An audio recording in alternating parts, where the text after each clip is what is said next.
तो स्वागत है आप लोगों का हमारे एक नए एपिसोड में द स्पॉटलाइट के। और खो खो जो महाराष्ट्र में खोजा गया भारत का अपना एक खेल है। और बहुत सारे लोगों आप में से बहुत सारे ऐसे लोग होंगे जो इसके बारे में जानते होंगे और बहुत सारे ऐसे लोग होंगे जो इसके बारे में नहीं जानते होंगे। लेकिन आज हमारे बीच एक ऐसी पर्सनालिटी है जो हमें इस खेल के बारे में बताएंगे, अपने बारे में बताएंगे और ये गेम कितना आगे जा रहा है उसके बारे में बताएंगे। तो सुमित सर, जो कि खो खो की इंडिया टीम के हेड कोच हैं, आपका बहुत बहुत स्वागत है। Thank you very much. तो सर, खो खो जैसे भारत का गेम है, बिल्कुल, और महाराष्ट्र में खोजा गया अपना गेम है, तो इसकी शुरुआत के बारे में आप थोड़ा बताइए कि अभी कैसे चल रहा है और पहले कैसे इसका सिनारियो था। देखिए खो खो की शुरुआत हम कह सकते हैं महाराष्ट्र से हुई है। महाराष्ट्र इसकी जननी है और वहाँ से इसकी जब शुरुआत हुई तो वहाँ पर जो रूल्स रेगुलेशन थे वो भी डिफरेंट थे, ग्राउंड की डायमेंशन डिफरेंट थी और डे बाय डे चेंजेस होते गए। अगर हम देखें तो हमने इसको ओलंपिक्स में ले जाने के लिए एक बेड़ा उठाया हुआ है। उसके लिए भी 1896 में एथेंस ओलंपिक के लिए हमने उसमें भी इसका डेमो दिया था। अच्छा। आज 2036 में 1936 में हमने दिया, 2036 आने वाला है।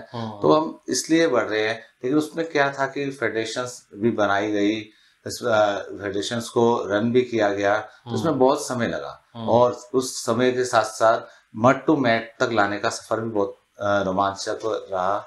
और जब ये मैट पे आया तो इसका एक रोमांच बढ़ा। हमने नेशनल गेम में सबसे पहले मैट इंट्रोड्यूस किया था। अच्छा। रांची नेशनल गेम में। अच्छा। उससे पहले कभी मैट पर खो खो खेला ही नहीं गया था। तो वहां से खिलाड़ियों ने जब इसका अनुभव किया तो अद्भुत था और बहुत सिलसिला चलता रहा। और 2012 में भी इसका बहुत अच्छा इंट्रोडक्शन किया गया। उसमें मैट्स में चेंजेस बहुत किए गए, कलर्स को भी किया, डायमेंशन भी की, डेंसिटी को भी किया। अब 30 to 35 डेंसिटी है, इंडोर के लिए अलग है, आउटडोर के लिए अलग है। तो अब जब 2017 के बाद हमारे सुधांशु मित्तल जी जो हमारे प्रधान हैं ऑफ इंडिया के, और श्री MS त्यागी जी जो जनरल सेक्रेटरी है, उन्होंने 6 अगस्त 2017 को बेड़ा उठाया और वहां से सिलसिला स्टार्ट हुआ। तो ईशल पंजी सीनियर नेशनल में भी मैट का इंट्रोड्यूस किया हुआ था। और वहां पर आप मान नहीं सकते कि मैं कहता हूँ क्रिकेट से ज्यादा भीड़ देखने को मिली। तो एक अद्भुत नजारा था। और उसके बाद से ये गेम रुका नहीं है। मड टू मैट तक हमें जाने का जो सफर हमारा शुरू हुआ। अगर हम रेसलिंग को देखें, कबड्डी को देखें, कोई भी खेल होगा, उसको अगर एक इंटरनेशनल एरिना में जाना है या उसको जो मापदंड है उसमें जाना है, तो उसके लिए आपको कुछ ना कुछ चेंजेस करने पड़ेंगे। तो उन्होंने भी किए, हमने भी किया और उसका रिजल्ट भी अच्छा निकला। और आज इंटरनेशनल उसमें आप देख सकते हैं, अभी हमारा हाल ही में वर्ल्ड कप हुआ था। हाँ। जो दिल्ली में ही हुआ था, 19 जनवरी को खत्म हुआ था, 13 से 19 जनवरी था। उसमें वर्ल्ड की 23 कंट्रीज ने यहाँ पर भाग लिया। 34 कंट्रीज ने हमें नॉमिनेट किया था कि हम आना चाहते हैं। उसमें से हमने 24 सिलेक्ट करी थी। एक पाकिस्तान है, टेक्निकल इशू से नहीं आ पाई, नहीं तो आउट ऑफ 23 कंट्रीज ने यहाँ पार्टिसिपेट किया। उसमें मैं एज ए हेड कोच था इंडियन वुमेन टीम का। हमने उन सब से कम्पीट किया और वहां जाके हमने गोल्ड मेडल जीता। गोल्ड मेडल हमने पहले भी जीता हुआ है। इससे पहले 2016 में एशियन चैंपियनशिप थी, 3rd एशियन चैंपियनशिप थी, वहां भी मैं हेड कोच था इंडियन वुमेन टीम का, वहां भी गोल्ड मेडल था। फिर अभी 2023 में एशियन चैंपियनशिप हुई थी, 4th एशियन चैंपियन, उसमें मैं वुमेन टीम का हेड कोच था। तो मेरी तो हैट्रिक थी, लेकिन मैंने देखा कि वर्ल्ड कप से इसका एक नजरिया ही चेंज हो गया। यहाँ पर खिलाड़ियों का नजरिया चेंज हुआ, फॉरनर जो टच हमें मिला, हमने 6 कॉन्टिनेंट कवर किए, क्योंकि हमारा जो लक्ष्य है वो ओलंपिक है, एशियन गेम्स है, कॉमनवेल्थ चैंपियनशिप्स हैं। तो उसके लिए हमें जो IOC के मापदंड है उसको भी देखना होता है, IOA की गाइडलाइंस भी हैं, तो एशियन जो ओलंपिक काउंसिल ऑफ एशिया है उसके भी गाइडलाइंस हैं। तो उसके अनुसार हमने 6 कॉन्टिनेंट कवर किए। उसके अंदर हमने उन टीमों को कम्पीट किया, क्योंकि अगर हमें आगे जाना है, ओलंपिक तक जाना है, तो इसी तरह हमें बढ़ना पड़ेगा। अभी हमारी 55 कंट्रीज ऑलरेडी खेल रही हैं। अच्छा। और हम उम्मीद करते हैं कि नेक्स्ट 3 to 4 ईयर्स में ये 100 अबव जाएगी। और जो हमारा नेक्स्ट वर्ल्ड कप होने वाला है वो हमने लंदन में अनाउंस भी कर दिया है, जो हमारे सुधांशु मित्तल जी ने अनाउंस किया था। तो हमें उम्मीद है कि 4 साल बाद जब हम लंदन जाएंगे तो मैं ये कह सकता हूँ, इंग्लैंड ने बहुत बार भारत में अपना झंडा लहराया हुआ, हम वहां जाकर अपना झंडा लहराएंगे और वहां भी अपने देश को गोल्ड मेडल दिलाएंगे। तो इसमें हमने थोड़े ग्राउंड्स को भी चेंजेस किए हैं, डायमेंशन भी चेंजेस हुई हैं। पहले ग्राउंड थोड़े बड़े होते थे, उसको भी कर दिया है। अब 6 प्लेयर्स का बैठने का हुआ है। उसके साथ हमें रोमांच मिला